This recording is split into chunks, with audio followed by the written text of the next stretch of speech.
यूं तो जल की विपरीत धारा में बहने वाले लोग विलक्षण होते हैं। वे समाज में एक नई चेतना और ऊर्जा का संचार करते हैं। सही मायने में वे एक वास्तविक नायक होते हैं, पर इन सब के लिए उन्हें बहुत बड़ी कीमत चुकानी पड़ती है। समाज की जटिल वर्जनाओं को तोड़ पाना हर किसी के लिए मुनासिब नहीं होता, पर जिन लोगों ने इन्हें तोड़ने और चुनौती देने की कोशिश की, उन्हें समाज के ठेकेदारों ने ऐसे अमानवीय दंड दिए जिनकी नज़ीर को देखकर आने वाली पीढ़ियां इबरत हासिल करें, ताकि फिर कोई सिर उठाने की हिमाकत न कर सके। ऐसे ही एक शख्स थे मेनोकियो।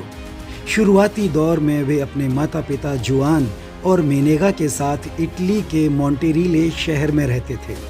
विपरीत धारा के अपने विचारों की वजह से उन्हें शहर से बाहर निकाल दिया गया था। उन्हें धर्म और इतिहास पर आधारित किताबों को लिखने और पढ़ने का शौक था।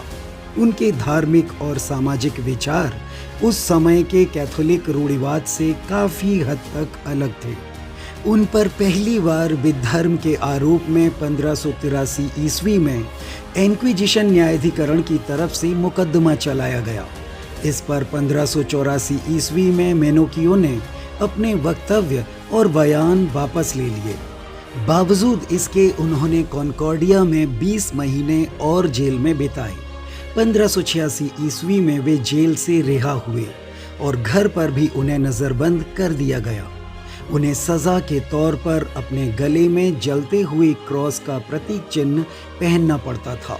1598 ईस्वी में एक बार फिर से कैथोलिक चर्च ने उन पर यह आरोप लगाया कि मेनोकियो गुप्त रूप से ईश निंदा और विधर्मी विचारों को समाज में फैलाने का काम कर रहा है। लिहाजा उन्हें फिर से इंक्विजिशन न्यायाधिकरण की तरफ से गिरफ्तार कर लिया गया।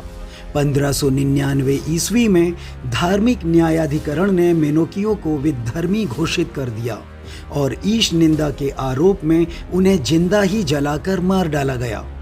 यहाँ सोचने की बात यह है कि मेनोकियो के आखिर वे कौन से विचार थे जिनकी वजह से कैथोलिक चर्च को उसे इतनी अमानवीय और हिंसक ढंग से जलाकर मार डालना पड़ा।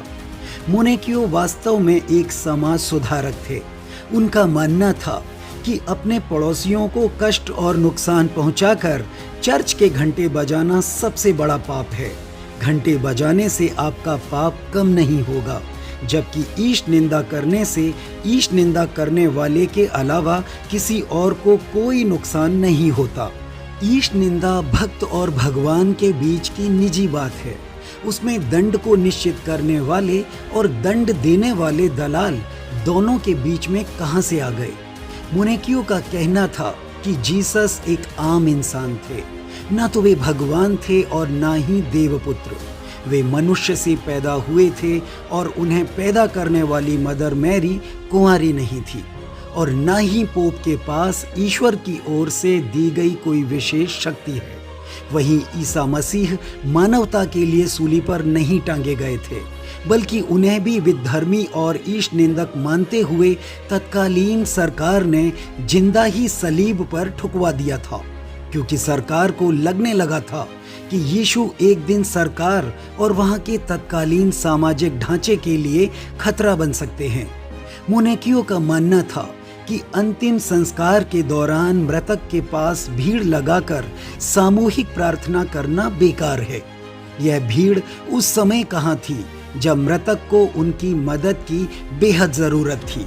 वे आगे कहते हैं, भगवान ही हमें पालता है, आशीर्वाद देता है और दंड देता है। पादरी और पुरोहितों के द्वारा किए गए अनुष्ठान नैसर्गिक नहीं बल्कि मानव निर्मित हैं और उनके व्यापार से जुड़े हुए हैं। जैसे ही हम पैदा होते हैं, ईश्वर से बपतिस्मा ले लेते हैं। शादी के संस्कार भी ईश्वर ने स्थापित नहीं किए हैं, उन्हें तो मर्दों ने बनाया है, जबकि इसमें आडंबरों को नए नए आविष्कारों से स्थापित किया गया है। वहीं पादरी खुद को पृथ्वी पर भगवान की तरह स्थापित करना चाहता है। क्या वह भगवान से बड़ा है? ज्ञान प्राप्त करने के बाद कोई भी पादरी का धंधा अपना सकता है, क्योंकि यह महज व्यापार है। धार्मिक किताबें पोप पुरोहितों ने खुद ही लिखी हैं, जिसमें किस आधार पर उन्होंने खुद को श्रेष्ठ और बाकियों को अपने से नीचा बताया है। वे गरीबों पर धार्मिक और सामाजिक अत्याचार करते हैं। वही वे धार्मिक अनुष्ठान और न्यायालय में लैटिन जैसी बाहरी भाषा का प्रयोग करते हैं, जिसे गरीब और आम लोग लिखना और बोलना नहीं जानते। यह उनके साथ विश्वासघात से कम नहीं है। ईश्वर ने सभी को पवित्र आत्मा दी है, फिर समाज में एक वर्ग श्रेष्ठ और दूसरा वर्ग तुच्छ क्यों हो गया? जब तक हम और हमारे बच्चे अपने पुश्तैनी कामों में लगे रहे, तब तक सरकार की नियुक्तियों में वे और उनके बच्चे बिना परीक्षा के ही नियुक्त होते रहे। आज जब हमारे बच्चे पढ़कर आगे आने लगे हैं, तो उन्हें रोकने के लिए तरह तरह की परीक्षाएं आयोजित करने लगे हैं। वहां से जब वे आगे बढ़ते हैं, तो उन्हें साक्षात्कार में अटपटे सवाल पूछकर बाहर कर देते हैं और शासन को रिपोर्ट भेज देते हैं कि कोई भी अभ्यर्थी नियुक्त योग्य नहीं है, और फिर उन्हीं रिक्त पदों पर अपनों की नियुक्तियां कर दी जाती हैं।